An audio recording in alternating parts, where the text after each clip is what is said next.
மறைந்த முன்னாள் பிரதமர் மன்மோகன் சிங்கின் உடலுக்கு இன்று இறுதிச் சடங்கு நடைபெறுகிறது. முன்னாள் பிரதமர் மன்மோகன் சிங்கின் இறுதிச் சடங்கு யமுனை நதிக்கரையில் உள்ள நிகாம்போத் படித்துறையில் இன்று நடைபெறும் என அறிவிக்கப்பட்டுள்ளது. உடல்நலக்குறைவால் காலமான முன்னாள் பிரதமர் மன்மோகன் சிங்கின் உடல் டெல்லியில் உள்ள அவரது இல்லத்தில் இறுதி அஞ்சலிக்கு வைக்கப்பட்டுள்ளது. இன்று அங்கிருந்து ஊர்வலமாக எடுத்துச் செல்லப்பட்டு காலை 8:30 மணி முதல் 9:30 மணி வரை காங்கிரஸ் தலைமை அலுவலகத்தில் வைக்கப்பட உள்ளது. அங்கு காங்கிரஸ் தொண்டர்கள் மற்றும் பொதுமக்களின் அஞ்சலிக்கு பிறகு இறுதி ஊர்வலம் நடைபெறவுள்ளது. யமுனை நதிக்கரையில் உள்ள நிகாம்போத் படித்துறையில் முற்பகல் 11:45 மணியளவில் மன்மோகன் சிங் உடலுக்கு இறுதிச் சடங்கு நடைபெறும் என்றும் அப்போது முழு அரசு மரியாதை அளிக்கப்படும் என்றும் மத்திய அரசு அறிவித்துள்ளது. மறைந்த முன்னாள் பிரதமர் மன்மோகன் சிங்கின் உடலுக்கு குடியரசுத் தலைவர் திரௌபதி முர்மு, பிரதமர் நரேந்திர மோடி உள்ளிட்டோர் மரியாதை செலுத்தினர்.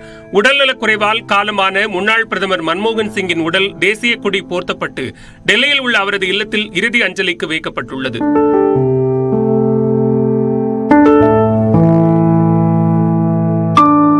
இந்நிலையில் அவரது உடலுக்கு மலர் வளையம் வைத்து குடியரசுத் தலைவர் திரௌபதி முர்மு, துணை குடியரசுத் தலைவர் ஜெகதீப் தன்கர் மரியாதை செலுத்தினர். இதேபோன்று பிரதமர் நரேந்திர மோடி மன்மோகன் சிங்கின் உடலுக்கு மலர் வளையம் வைத்து மரியாதை செலுத்தினார்.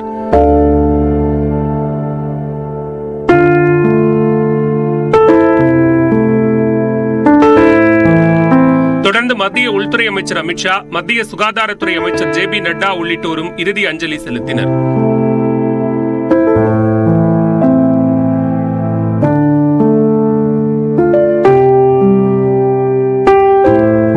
மன்மோகன் சிங்கின் குடும்பத்தினருக்கு பிரதமர் மோடி ஆறுதல் தெரிவித்தார்.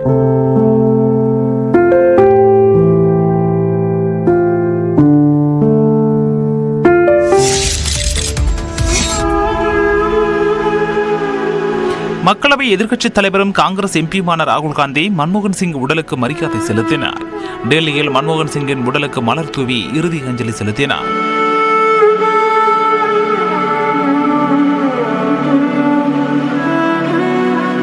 இதேபோல காங்கிரஸ் தலைவர் மல்லிகார்ஜுன கார்கே, மூத்த தலைவர் சோனியா காந்தி, வயநாடு MP பிரியங்கா காந்தி உள்ளிட்டோரும் மன்மோகன் சிங் உடலுக்கு அஞ்சலி செலுத்தினர்.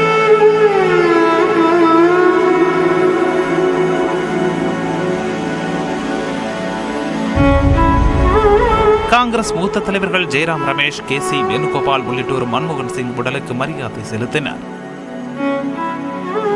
இதனிடையே டெல்லியில் நடைபெற்ற காங்கிரஸ் செயற்குழு கூட்டத்தில் முன்னாள் பிரதமர் மன்மோகன் சிங் மறைவுக்கு இரங்கல் தெரிவிக்கப்பட்டது. கூட்டத்தில் பேசிய முன்னாள் தலைவர் சோனியா காந்தி, காங்கிரஸ் கட்சிக்கு ஒளியாக இருந்து வழிகாட்டியவர் மன்மோகன் சிங் என புகழாரம் சூட்டினார். நேர்மை, பணிவு என இரண்டையும் ஒரு சேர கொண்டிருந்த தலைவரை இழந்து விட்டதாகவும் அவர் தெரிவித்தார்.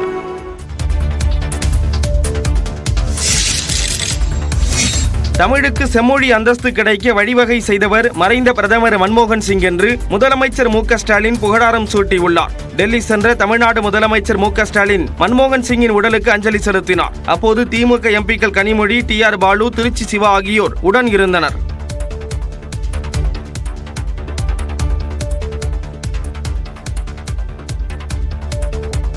பின்னர் செய்தியாளர்களை சந்தித்த அவர் தமிழ்நாட்டிற்கு பல திட்டங்களை மன்மோகன் சிங் கொண்டு வந்ததாக கூறினார்.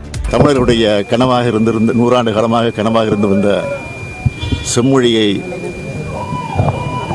அன்னை சோனியா காந்தியினுடைய துணையோடு அவர் அந்த செம்மொழி என்கிற திட்டத்தை கொண்டு வந்து நிறைவேற்றி தந்தவர் டாக்டர் மன்மோகன் சிங் அவர்கள். அரிதினும் அரிதான தலைவர்களுள் ஒருவராக வரலாறு அவரது பெயரை பொறித்து வைக்கும் என்றும் முதலமைச்சர் ஸ்டாலின் தனது எக்ஸ் பக்கத்தில் பதிவிட்டுள்ளார். முன்னாள் பிரதமர் மன்மோகன் சிங்கின் நினைவிடம் அமைக்க மத்திய அரசு யமுனை நதிக்கரையில் இடம் தராமல் முதல் சீக்கிய பிரதமரை அவமதித்து விட்டதாக காங்கிரஸ் மூத்த தலைவர் ஜெயராம் ரமேஷ் சாடியுள்ளார். முன்னாள் பிரதமர் மன்மோகன் சிங் தன்னுடைய 92வது வயதில் நேற்று முன்தினம் காலமானார். இந்த நிலையில் அவரின் இறுதிச் சடங்கு நடைபெறும் யமுனை ஆற்றங்கரையில் அவருக்கு நினைவிடம் அமைக்க இடம் ஒதுக்க வேண்டும் என மத்திய அரசுக்கு காங்கிரஸ் தலைவர் மல்லிகார்ஜுன கார்கே கடிதம் எழுதியிருந்தார். இது தொடர்பாக பிரதமர் மற்றும் உள்துறை அமைச்சரிடம் தொலைபேசி வாயிலாகவும் அவர் பேசியதாக கூறப்படுகிறது. மேலும் ஜெயராம் ரமேஷ் மற்றும் பிரியங்கா காந்தி ஆகியோர் மத்திய அமைச்சர் ராஜ்நாத் சிங்கிடம் பேசியதாகவும் தகவல் வெளியானது.